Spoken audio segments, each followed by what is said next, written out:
Magandang araw po mga kabukid. Dito po tayo sa ating taniman. Yan.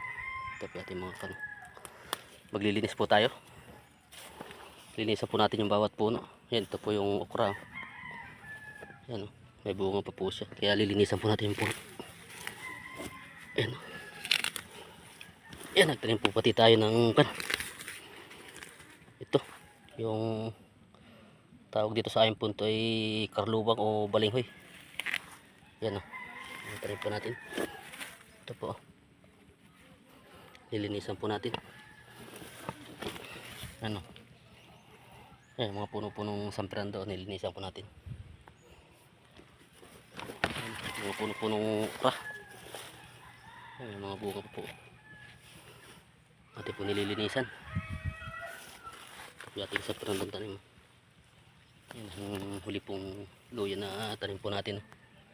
Tubo na rin po siya. Thank you for watching.